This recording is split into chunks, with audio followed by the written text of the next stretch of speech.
What's going on, world? My name is Eric D. Seals.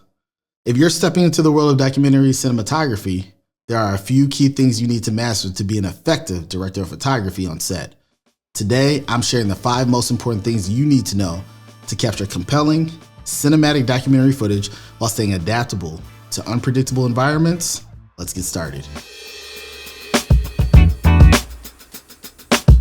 Imagine you're on a set filming a documentary, and suddenly the lighting changes, your subject moves, or the scene unfolds in a way you didn't anticipate. As a DP, you need to adapt fast while maintaining high production value. These 5 essential tips will help you stay ahead of the curve and elevate your documentary cinematography. Number 1, master natural and available light. So documentary sets rarely have controlled lighting. So when you get into a room, you need to be able to adapt quickly. Every time I go on scene, as soon as we walk into where we're going to be filming, I'm quickly looking at the source of the light, the quality of the light. If I need to bring in light, can I use natural light? Those are things that you quickly need to think about when you walk into a room, because you don't have a lot of time to set up if you're doing a verite scene. Now, if you're doing an interview, it's a little bit different. You're more likely going to bring in your own supportive lighting, but sometimes you don't have that ability, and you need to know where you're going to place the subject or where you're going to capture from in that room. So for instance, it may be a super dark room, but I know if I hit this angle, it's gonna look beautiful. So I stay in that corner. Those are the type of things that I'm thinking about every time I go somewhere. You need to learn how to use windows, streetlights, practicals, and bounce light effectively to your advantage so that you can capture a great image, because you're not gonna always have time to set something up. The other key thing that you can do, which I love, is carry a small portable light.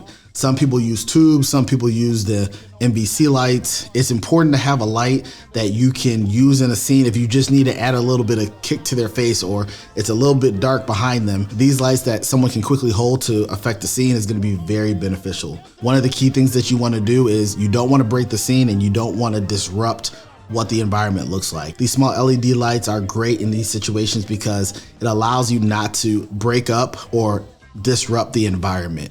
You can utilize it on someone's face or on a background without having to set up a whole bunch of lights. You just have someone hold up a tube light and shine it in the direction that you need for that scene, because it's not going to be that long anyway.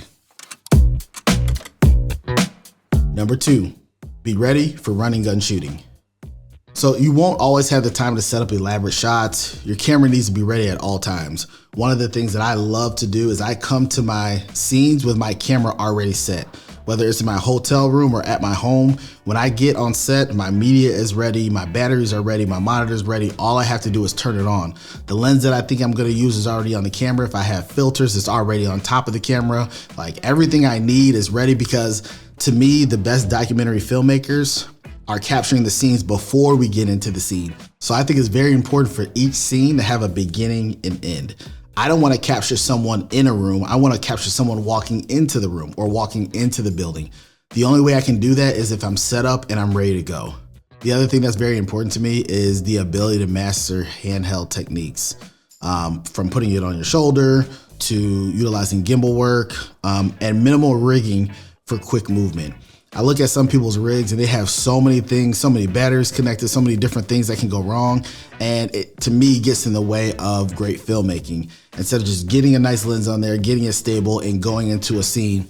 Also, when you throw on an easy rig and you have a gimbal, sometimes you're disrupting the environment. People are paying attention to what you're doing.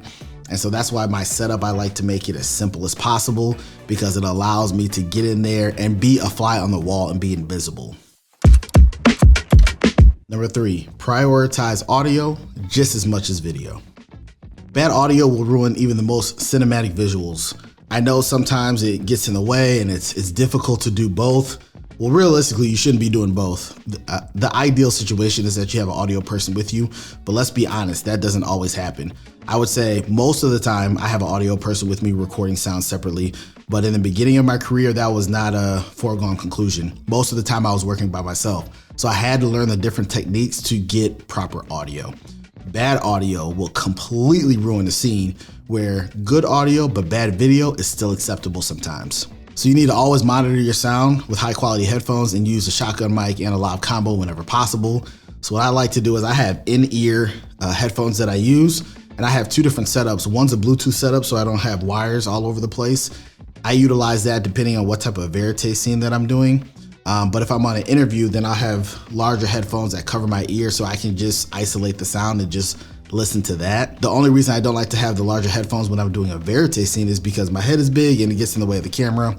So I have in-ear at that point. I try to get the same Shure in-ear monitors that musicians use, but I don't think I have those. But always monitor sound, especially when you're doing a verite scene.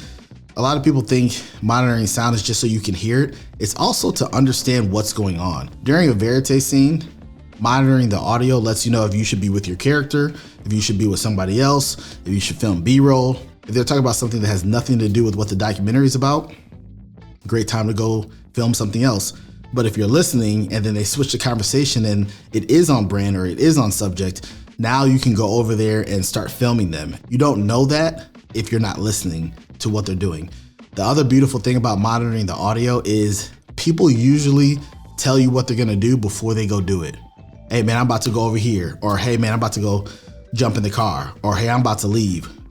Now you can start getting yourself situated in a place to capture them doing that thing, maybe beginning or ending a scene. That's one of the key things that I think some beginner documentary DPs don't understand is the audio is the gateway to great footage.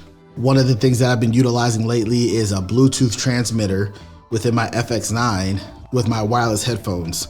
And I like it because I don't have to worry about wires. I don't like it because there's nothing like just taking a hardwire cable and plugging it into your earphone jack, but then you have cables. So there's plus and minuses on both of them. The other reason that it could be cumbersome sometimes, or it could be a bad situation, is if your frequency on Bluetooth, I don't know why, but that's above my pay grade, can mess with somebody else's as far as the audio person. So keep that in mind when utilizing a wireless transmitter. Don't look at the monitor, look at the lens. You're not subscribed yet, and it's affecting my analytics. So get your learning on and subscribe to the page. Support. Do something to help out a filmmaker. We need it. Number 4, know how to frame for story and emotion. Your framing and each shot that you select should enhance the story. It should not just be about looking good.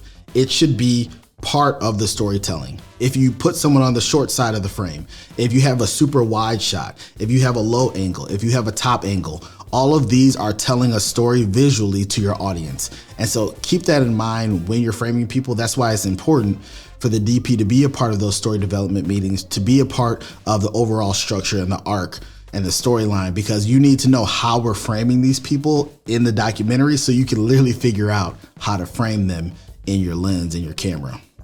Use close-ups for intimacy, wider frames for context, and movement for energy. When you're moving your camera, it should be a part of your storytelling. Moving your camera is not always something that you should be doing. Sometimes you should be still and allow someone to come in the frame, for someone to walk out of the frame. Sometimes you want to follow someone from behind. Sometimes you want to be in front. Sometimes you want to be profile.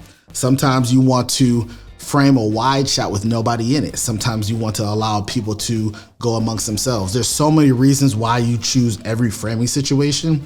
And the only way you get better at that is watching more documentaries, understanding the power of framing, and practicing it yourself more and more. The other thing that you should be doing is anticipating all moments, but especially emotional moments. So understanding what your documentary topic is about is going to allow you to anticipate what's going to happen. Is this person a crier? Does this person get mad? Does this person run out when they get upset? Does this person stay quiet to themselves? Those emotional moments are something that you should be able to anticipate so that you can film these key reactions in a cinematic way. There's nothing worse than having a great cinematic image moment and you're still trying to get settled. You got to get there before it happens. The other thing you need to keep in mind is your media and your batteries. There's nothing worse than having to stop an emotional take because your batteries are dead or because you're running out of media. You need to anticipate that as much as possible. When you're going into a new scene, try to swap out your media. Try to swap out your battery, even if you're at 70%. With documentary filmmaking, we never know how long a scene is actually gonna go. Sometimes we think it's short, but next thing you know, something emotional happens and we're with them much longer than expected. So the goal is be ready for what you don't know is coming. Be ready for the unknown. Those are the only ways you're gonna capture some of the best moments. If I look at the documentaries that I've worked on recently, some of the best moments are the ones that weren't planned for, but I was ready for them because I anticipated them. Number 5, stay invisible but engaged. Unlike narrative filmmaking, you need to be unobtrusive while getting the shot. When you have a scene and people are interacting with each other, they don't need to be focusing on you. That's one of the reasons that a lot of production people wear all black. We call it production black. We don't want to blend in. But it's more than just what you wear. It's how you carry yourself. It's how you communicate. It's how you move in a room. It's where you place yourself. It's how much movement you do in the room. So for instance, if you're running around with the character the whole entire time, you're going to be noticed much more than if you're sitting in the corner and capturing shots on a longer lens. Now, sometimes you need to have a wider lens. You need to be closer. That's totally fine. You can get in someone's face and get closer and get profile shots. You want the comment of, I forgot that you were here. The only way you do that is be cognizant of how you move in a room. The other way to stay unnoticed is when you build trust with your subject. Once they start to forget that you're there, they start to open up in a way that you can't even imagine. And the only way they do that is if they trust you and you've been filming with them enough that they don't even notice you anymore. That's why the greatest documentaries also come with patience. You have to have patience because to get the true story that you're looking for, you need to dedicate time in their life. It's a relationship and you have to build it with them through your filmmaking and through your camera. So when possible, the utilization of longer lenses will allow you to give space when there's an intimate moment between you, the subject, and the people they're interacting with. If you have a wide lens and you have to get close, there's nothing wrong with that. But know that you're in their space and they're gonna notice you more. That's why I prefer to have a zoom lens, because if I'm in a scene, I can't switch a lens every time something happens. Depending on what type of documentary I'm doing, a zoom lens is my preferred type of glass because I'm in situations where I don't know what's gonna happen, and switching a lens each time is sometimes cumbersome and is going to be noticed. If I have to have an AC do it or if I have to do it, I'm constantly in and out of the room or I'm constantly pausing to switch the lens.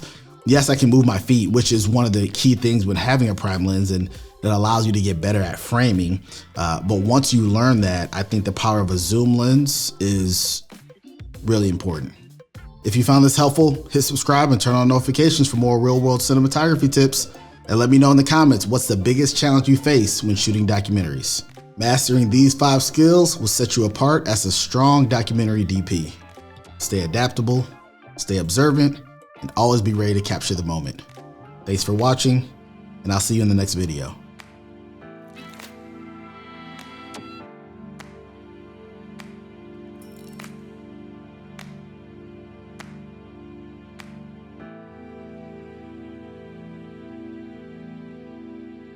Hi, I'm Eric Seals. I'm the tape man. Cameraman!